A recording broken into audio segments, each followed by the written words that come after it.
Pessoal, tudo bom? Eu já vinha pensando, desde algum tempo, na possibilidade de fazer pequenos vídeos, para discutir temas de interesse público, Não estava muito claro para mim a melhor forma de encaminhar isso, No entanto, pegando carona em alguns colegas que já começaram a fazer isso, talvez até de forma mais competente do que eu, mas também levando em consideração a nossa grave conjuntura, eu resolvi adiantar as coisas e começar a fazer logo esses vídeos, A ideia, portanto, é mais abrir e fomentar uma discussão do que encerrar discussões, Eu não tenho nenhum monopólio da verdade, mas eu penso que alguns temas precisam ser discutidos de forma mais cuidadosa, E isso aqui então vai ser a minha modesta contribuição, nesse sentido. O tema desse primeiro videozinho aqui não podia ser outro, que não toda essa conjuntura grave envolvendo a quarentena e o coronavírus, Sobre essa conjuntura, eu tenho 4 pontos que eu gostaria de destacar aqui e colocar no debate, O primeiro tem a ver com a importância da quarentena. Aqui eu só vou reforçar a importância dessa política, Em situações como a nossa, hoje está estimado que uma pessoa tem capacidade para infectar algo em torno de 2 a 3 pessoas se não houver nenhum tipo de política de distanciamento social. Se a gente projeta isso no tempo, em 30 dias, a estimativa é que até 400 pessoas sejam infectadas, ou alguns dizem que até mais do que isso. Se a gente instaurar políticas de distanciamento social, a capacidade de uma pessoa infectar a outra diminui muito, Há quem diga que essa capacidade cai para uma pessoa tendo capacidade para infectar de 1 a 2 outras pessoas, e projetando isso no tempo, o número final seria algo em torno de 15 a 20 pessoas infectadas, Esse tipo de número já ilustra a importância do distanciamento social, da quarentena, para achatar a curva de casos, A ideia do achatar a curva aqui é impedir que o número de casos suba de forma muito rápida e o nosso sistema de saúde não dê conta de tratar essas pessoas todas que vão precisar de socorro, Então, tomando essas medidas de distanciamento social, você faz com que o número de casos diminua no curto prazo, mas ainda permitindo que o nosso sistema de saúde atenda a essas pessoas que vão precisar devido ao coronavírus, mas também as pessoas que vão precisar devido a outros motivos, outras pessoas que vão precisar da entrada num pronto-socorro, em um hospital. O segundo ponto que eu queria destacar tem a ver com relação às minhas reticências quando eu penso na política de quarentena para só o grupo de risco, O grupo de risco seriam os idosos e as pessoas com mais de uma doença, No que eu pude apurar até o momento, essa estratégia para a nossa realidade ela é perigosa, porque uma estratégia desse tipo ela tem que vir associada com outras ações. E a ação que é mais recomendada para esse tipo de estratégia é você testar de forma regular a sua população para ir controlando o número de infectados no outro grupo, que não vai estar em quarentena. E isso é importante porque esse outro grupo ele vai ter contato com o grupo de risco. Em algum momento eles vão ter contato.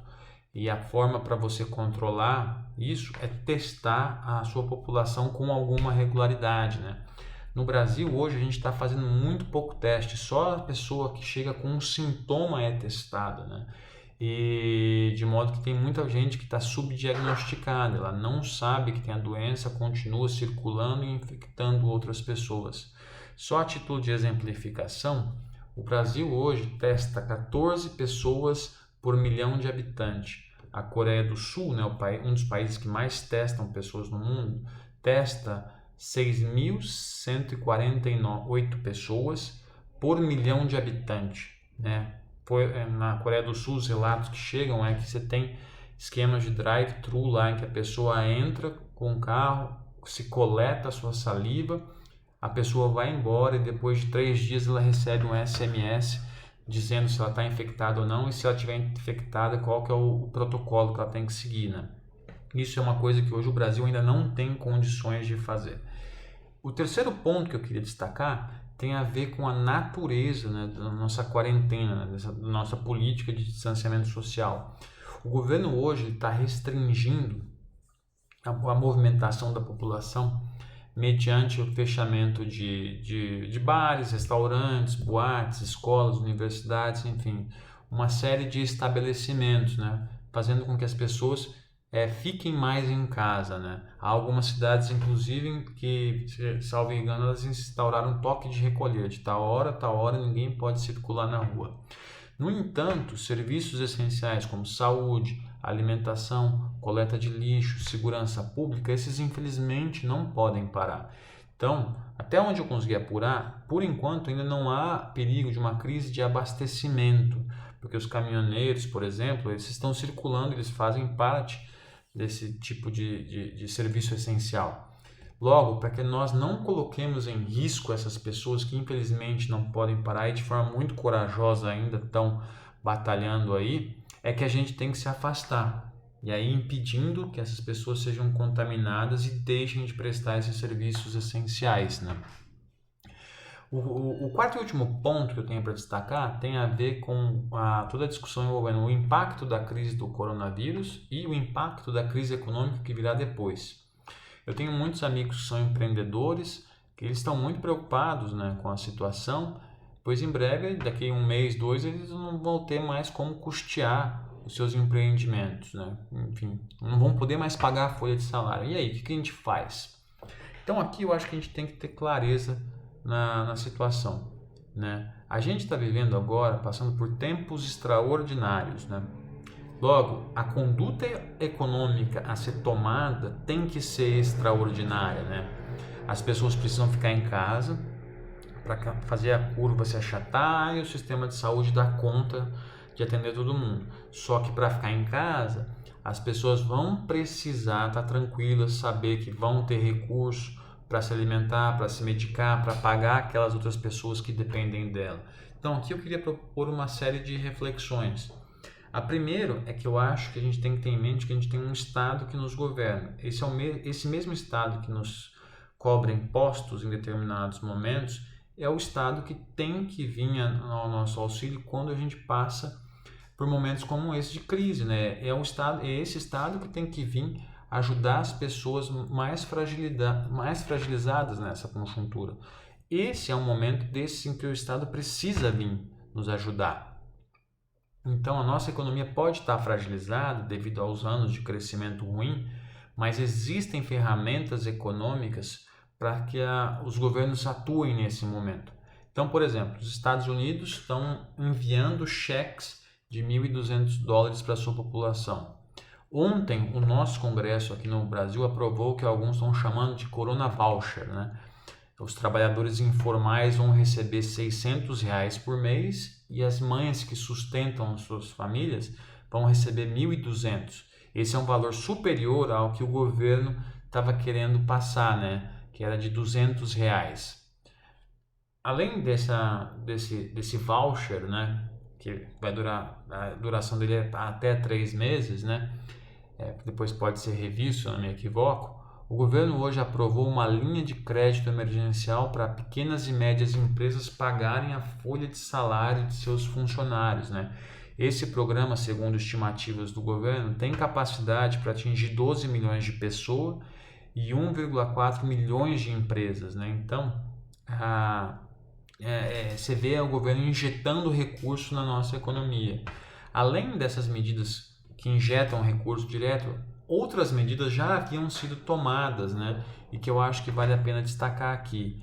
O primeiro é adiantar, por exemplo,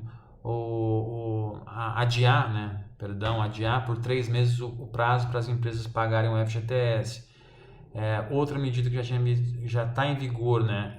Empresas do Simples Nacional poderiam adiar o pagamento de tributos federais por até 3 meses.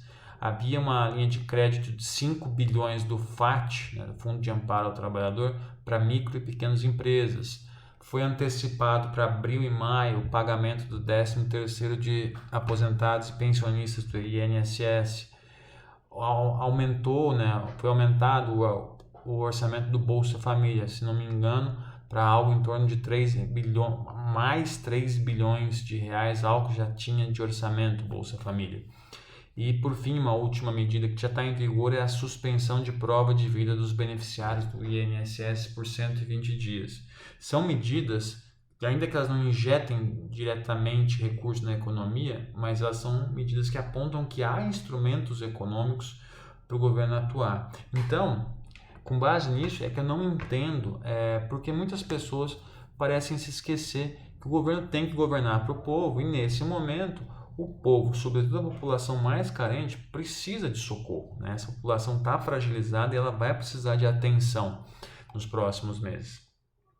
Além disso, eu queria chamar a atenção também para quando a gente volta os nossos olhos para a história, tem vários exemplos para a gente tirar algumas lições, né? Durante a crise de 29, né, o governo brasileiro, no momento em que ninguém estava comprando o nosso café, foi lá, comprou a produção de café, estocou, uma parte até queimou, mas ainda assim injetou recursos na economia para manter os negócios dos produtores de café, para que eles, em última instância, pagassem os seus funcionários, né?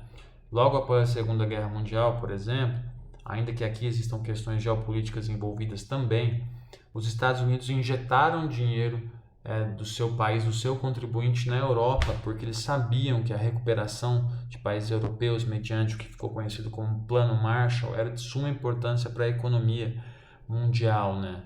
Enfim, a gente paga tanto imposto, né? E aí eu penso que em tempos como esse, em momentos de crise, o governo tem que vir ao nosso socorro, sobretudo daqueles que estão mais fragilizados, né? Para encerrar, eu queria só listar 3 alternativas para a injeção de recursos na nossa economia que vêm sendo discutidos, né? O primeiro a primeira alternativa são os recursos que estão na conta única do Tesouro. Estima-se que ali existam algo em torno de 1,2 trilhões de reais, né? Esses recursos estão amarrados, né, devido a impedimentos constitucionais, mas que, dada a conjuntura, seria justificável retirar esses impedimentos para usar esse recurso. Em segundo lugar, a gente tem as nossas reservas internacionais, que em algum momento já foram de mais de 300 bilhões de dólares, né? E que estão aí e que, em última instância, também podem ser utilizados, né? E, por fim, esse é um ponto que eu acho muito importante: o Brasil não cobra imposto sobre superfortunas, lucros e dividendos. Se cobra, as alíquotas são muito baixas, né? Então, a gente poderia ou subir a alíquota ou instaurar mesmo esses impostos para injetar mais recursos na economia para lidar com essa situação, né?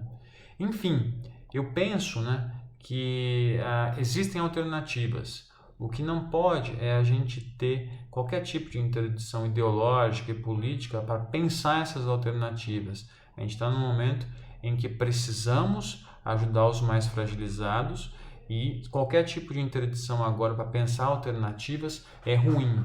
Nesse momento, não há necessidade alguma de a gente pensar, vai morrer 5, 7 mil por causa do coronavírus, mas lá na frente vai morrer muito mais. Já estão morrendo muita gente por causa do coronavírus hoje. Não precisa morrer mais ninguém. A gente tem os instrumentos para passar por essa fase que vai ser muito ruim para todo mundo. Esses instrumentos estão aí, a gente precisa saber usar eles. Não tem que ficar criando esses problemas, esses não problemas aí. A gente tem que saber usar, ter clareza que agora é um momento extraordinário, que a gente vai ser difícil, mas felizmente a história nos ensina e a gente tem nas nossas mãos ferramentas para cuidar daqueles que mais precisam. Enfim, é isso. Agradeço a atenção de vocês e nos vemos aí numa próxima. Até!